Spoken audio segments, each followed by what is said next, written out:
Hello, magandang umaga, tanghali, hapon, gabi. Yan ha, kay sandali lang.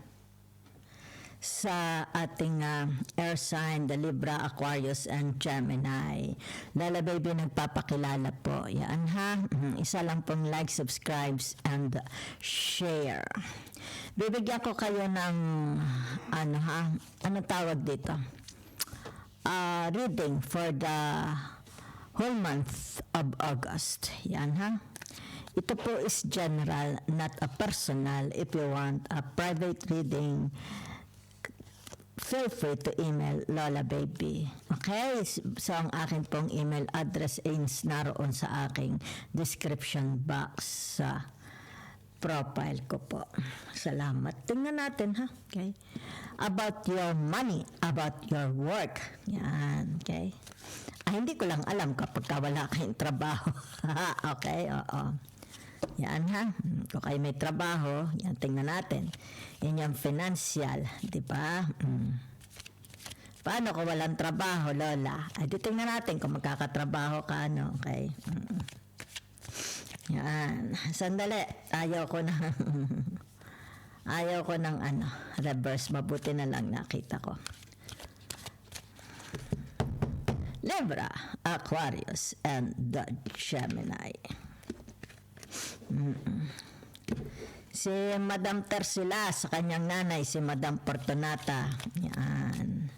Ang aking tagapanood. Yan. Matagal na silang nanonood sa akin. Ako sa Cisco Santa Maria nung pangkab-una-unahan. Kabago-baguhan pa ako nagsimula sa YouTube. Napaka faithful niya si Madam Tercilas. Yan ha.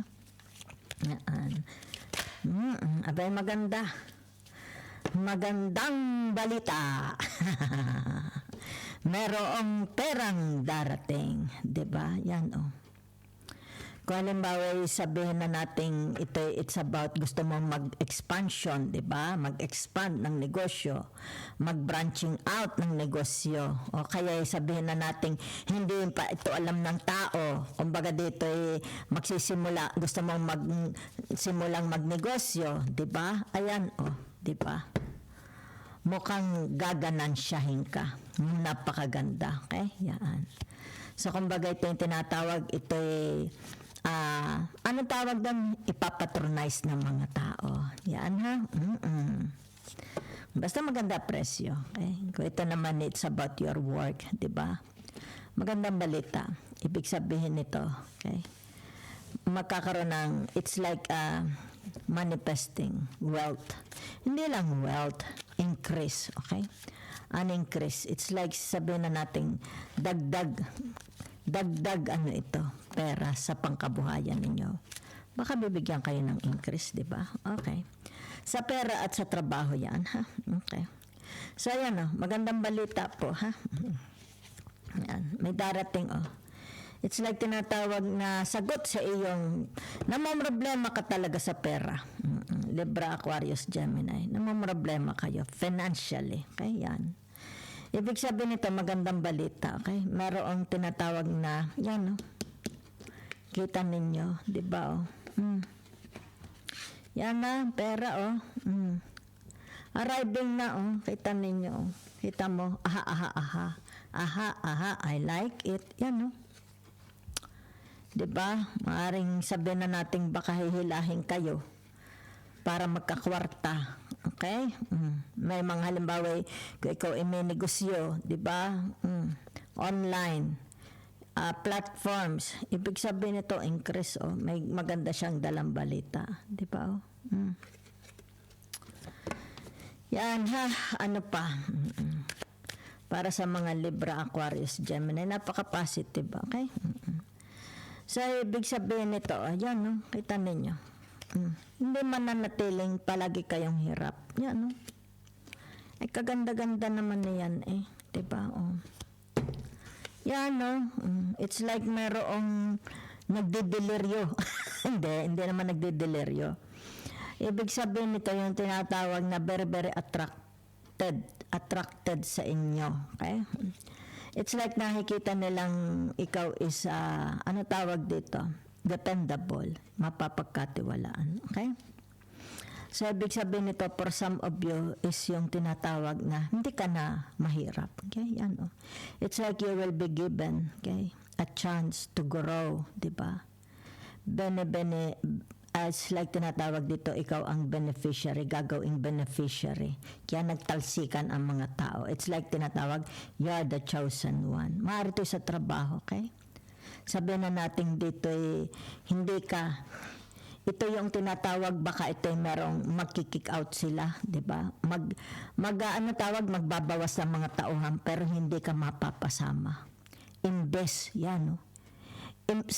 Invest, ikaw pa ang kanilang tinatawag, baka bigyan ka pa ng promosyon. Di ba? Magandang balita, oh. So, for some of you, it's like tinatawag, you are working alone, okay? Nakita ko lang for some of you, you prefer working alone, di ba? Maybe may mga online business, di ba? It's tinatawag na mas prefer ninyo, nagtatrabaho kayo, di ba? It's like mas very, very productive, okay? Ang pemimera. Kung ikaw lang, di ba? Yan. It's like nakikita ko dito for some of you, yung tinatawag magaling mag-ipon ng pera. Yan, no? Magaling mag-ipon ng pera ito. Yan, ha? Yan. So, maganda, ha? Ibig sabihin nito increase, okay? Gains. Yan, ha? Dahil narito ang the Ace of Swords, di ba? Kita ninyo. So, ano ito? Punta naman tayo sa bahay ninyo, sa pamilya. Okay? Mga kapatid, ipag, kung sino mga kasama nyo sa bahay. Okay? Maganda, ha? Yung inyong pera at trabaho. Kung kayo na may walang trabaho, okay? Ibig sabihin nito, yung tinatawag na, ayan. Okay? Maaring may ha-hired sa inyo, di ba? Okay? It's like tinatawag doors opening kung wala kang trabaho, di ba? Yan, no? Kita ninyo. Hindi ka na, meron dito, yan, no? Hard work pays off, ha? Pay off, yan. So whatever is this, what you planted, ano ba? Ano ba ang tinanim mo? Magandang ugali, magandang pakikisama, di ba? So it affects your money, di ba?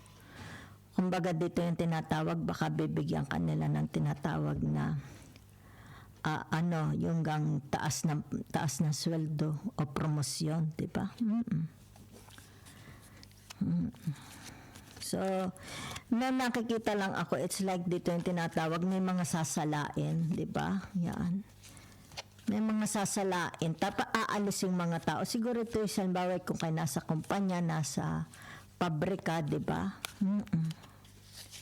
It's like tinatawag, wag ka mag-alaala, hindi ka masasama sa patatalsikin. Yan, ha? Dahil kasi tuwan-tuwa sila sa inyo. Credible daw kayo. Kay maaasahan.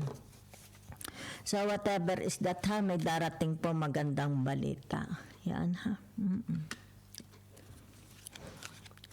So, tingnan natin sa bahay, ha? Sino baga ang mga tao sa bahay? Kayo, asawa nyo, mga anak nyo, okay? Narito ang tinatawag na the 7 of coins. Merong nangungulila, okay? Nangungulila sa kapamilya, sa asawa, baka nangungulila siya sa kanyang mga anak, baka ito'y malayo, okay? O, nangungulila siya, okay? Namimiss niya, siguro namimiss niya asawa niya, mga anak niya, magulang, mga kapatid, di ba? Okay? So nakikita dito yung tinatawag na gusto niyang makasama uli, 'di ba? Yan, oh. Maaaring ito yung tinatawag ay siya ang breadwinner, 'di ba? Sa kanya naasa. Yan, siya ang bumubuhay sa kanyang pamilya, 'di ba? So nakikita dito itong mga Libra, Aquarius, Gemini na ito is tinatawag dependable, ha, sa 7 of coins yan, ha. Yan, the Fool, di ba? Ano ibig sabihin ng the Fool? Yan, ha? It's like meron ditong darating. Yan, ha? Hindi ko alam kung ano itong, kasi ito papunta sa pabalik, baka ito uuwi sa kanyang pamilya, 'di ba? Sino gari dala-dala pa yung aso niya ay nasa basket, okay? Baka ito yung tinatawag na gatherings, anong tawag dito, unity, 'di ba? Yan. Hindi ko lang alam kasi it's like ito bibisita, 'di ba? Baka may mga bisita kayo, 'di ba? Yan, mga darating na bisita. Yan ha. Maari ito sabihin na nating gathering, family gatherings, friends gathering, 'di ba? O kaya picnic. Kasi may dala siyang aso, 'di ba? Okay. Baka ito dadalhin niya sa veterinary ang aso niya, okay? Baka dadalhin niya sa park ang aso niya, 'di ba? Maari ito 3-day. For some of you, maaring sabihin na natin gusto niyo ng time off, 'di ba? Baka uuwi sa family. Baka mayroong tinatawag na celebration, picnic, 'di ba? Yan ang nakita ko. So, ano pa? Yan, the moon. Okay? Pag sinabi mong the moon, yan ha, sikreto. Okay. Ay, teka muna. The Four of Wands ito ha. Okay. So, ibig sabihin nito, yung tinatawag na there is a secret, a surprise, di ba? It's like ito yung mga magkakaibigan, okay? So, ibig sabihin nito, what's between you, okay? Halimbawa, baka may magsasabi sa iyo ng sikreto. Ibig sabihin nito, that's between you and your friends, ha? Yan, no? Yan, it's like tinatawag, may mga i-share na mga chismis, di ba? Sikreto ng mga kaibigan, di ba? Yan. Basta sikreto, ibig sabihin shut your mouth, di ba? Kung gusto mong magtagal ang ating relationship na magkaibigan. Okay? So sa bahayan ha, baka ito yung sikreto ng mga magkakapatid. It's like sabihin na natin, dito lang yan sa loob ng bahay, huwag na itong ilalabas. Yan ha, okay. So maaaring for some of you, nag-iipon ng pera, baka bibili ng pet ng aso o kaya dadalhin ang aso sa grooming, ipag-groom o veterinary ha. Okay, baka may sakit ang aso, kailangan dalhin. Or yung tinatawag na merong dadaluhang party. Okay? So ay teka muna ha, the Two of Cups, the King of Wands, di ba? So ibig sabihin nito, yung tinatawag na meron ditong relationship. Teka muna. Ito sa bahay ha. Okay. So, ibig sabihin nito, sino gaaring, ito gay asawa ninyo. Okay? Asawa nyo itong iba ang kulay. Parang foreigners ang kulay. Diba? Okay. So, ibig sabihin dito, meron ditong tinatawag na walang pag-ibig. Hindi siya, ibig sabihin baka ito'y single person. Diba? Na left out. Hindi ko alam. It's like hindi siya attracted. Hindi siya attracted din Okay? Sandali lang. Teka muna, iba ang nakita ko. Meron dito for some of you yung tinatawag na nawalaan ng gana sa kanyang asawa. Okay?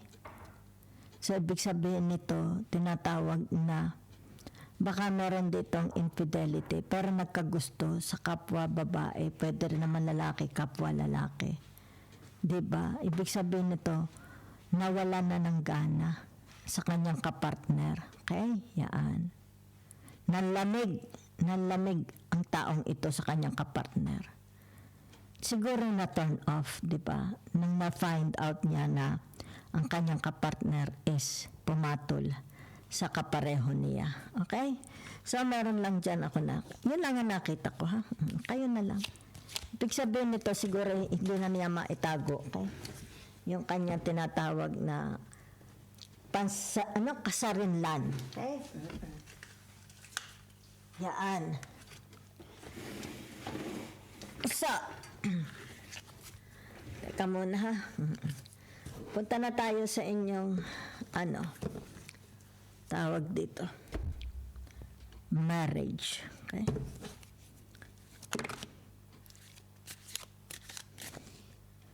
Ay, ano ito? Ay, ang dami naman ito. It's about your marriage, ha? Okay. So, ang nakikita ko dito is tinatawag na, sandali, okay? Okay. Ano nangulila ito sa kanyang, it's like the memories. May pag-ibig pa itong taong ito, di ba?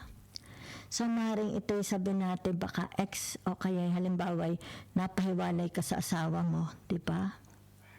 Kumbaga dito may damdamin pa rin siya. Paralyzed siya, okay? Hindi siya mabuhay nang wala ka, okay?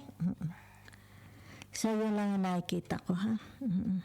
Hindi siya mabuhay nang wala ka. Kumbaga dito maring ito yung tinatawag, lagi niya pinagmamasdan ng mga litrato ninyo, okay? Halimbawa nung ikinasal kayo, memories, kasi maitim na ang tinatawag na puno, okay? Yan. Okay, so nasa marriage tayo, ha?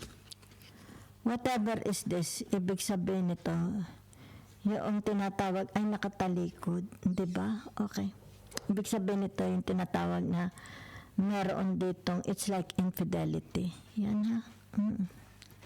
Infidelity kasi narito ang the page of the page ba ito or the ace, okay? Whatever is this, narito ang the swords, okay? It's like the king of swords kasi may corona. Diba? Okay. So narito yung tinatawag na sandali, ha?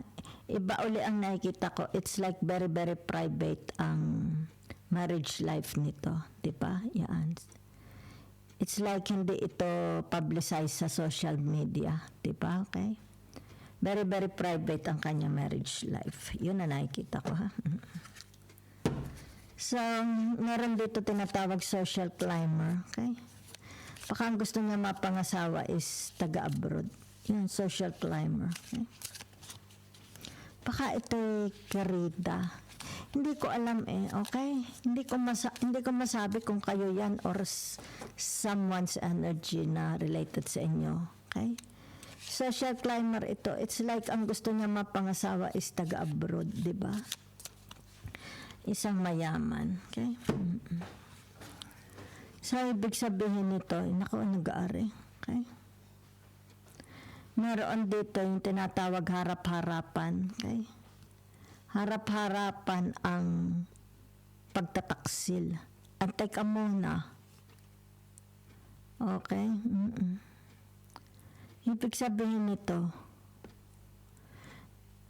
teka, ba't rin nakahubad? Okay? So, ibig sabihin nito, itim ang buwan. Diba? It's like tinatawag, this is a secret. May secret. Okay? Sandali lang. Dahil RS naka-uniform, di ba? Okay. Ay problemado ito sa kanyang marriage life, di ba? Yan, no? It's like siya ang sinisisi. Okay? Siya ang sinisisi kung bakit itong isa is na yung tinatawag na it's like na ito ano gang tawag din dehydrated, something like that, di ba? Okay? Na burnout, okay? So, ibig sabihin nito yung tinatawag na, okay? Natalo. Talo siya. It's like a dual, merong dual. Dual fight ba yun? Natalo siya, di ba? Kahit may shields, natalo siya ng tinatawag na nakahubad.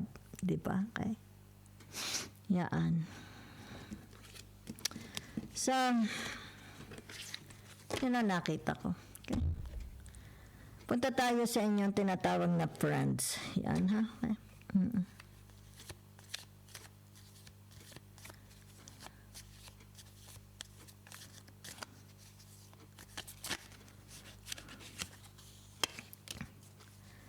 Paano ganun rin kaibigan ninyo? The Nine of Swords, di ba? Okay?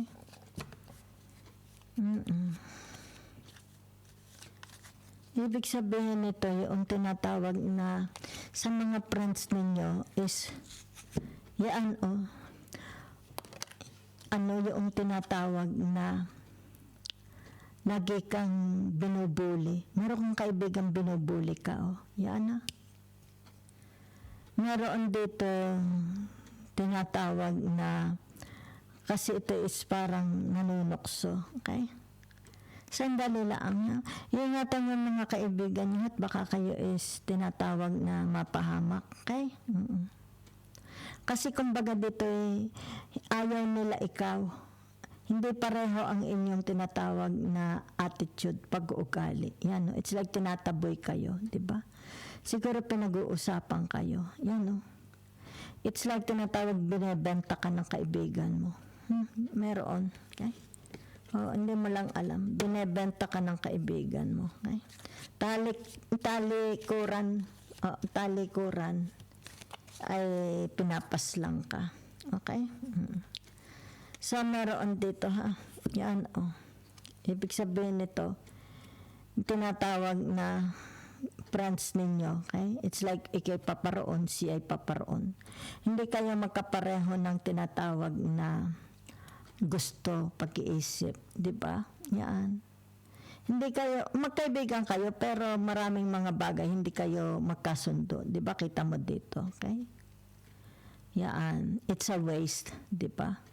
Siguro matagal mo na ito magkaibigan, pero nakikita dito, it's like tinatawag, maghihiwalay na kayo, di ba? Kasi hindi maganda ang expression ng mukha, di ba?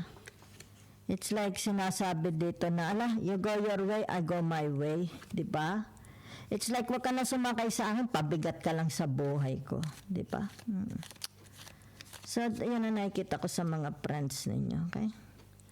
So, ibig sabihin nito, yung tinatawag kahit kayo is hindi na siguro magkakaibigan. Pero dito, yan is tinatawag, inuusyuso pa rin anong pinaggagawa ninyo. Di ba? Hindi nila gusto. Di ba? It's like dito yung tinatawag na hindi nila, parang biglang nawala. Yan. Hindi ko alam kung saan ka nagpunta. Dahil kayo ito. Di ba? Ito sila. Yan. Hinahanap ka ng mga friends mo. Hindi nila alam kung nasaan ka. Diba? It's like, mas ini-enjoy mo pa ang pag-iisa. Diba? Okay? So, siguro nawala ka sa social media, baka nagpahinga ka na. Diba? And close mo muna ang social media ninyo. Yan lang ang nakikita ko. Yan, Yan. For some of you dito, yung tinatawag na rin ang the Five of Pentacles, diba? And the Hierophant. Okay? Yan. So, ibig sabihin, kahit wala kayong mga friends, okay, kayo isuportado na, kung halimbawa may mga asawa kayo, suportado kayo. Diba? It's like tinatawag, ang kaibigan mo lang is yung asawa mo. May nakikita ko sa inyo dito, it's like tinatawag, you have no friends, but it's like tinatawag dito, the company of your husband or the company of your wife is enough na para sa inyo, di ba? Sila ang mga best friend forever nyo, okay? So, for some of you here is yung tinatawag na you are like a hermit, di ba? Para kayong mga ermitanyo, di ba? So, it's more about tinatawag teaching, okay? You live alone, nakikita ko for some of you, okay? It's like mas prefer mo, okay, yung tinatawag na no string attached. Okay? Yan, No string attached sa mga tao. Okay? Yan. Yeah, so thank you very much po.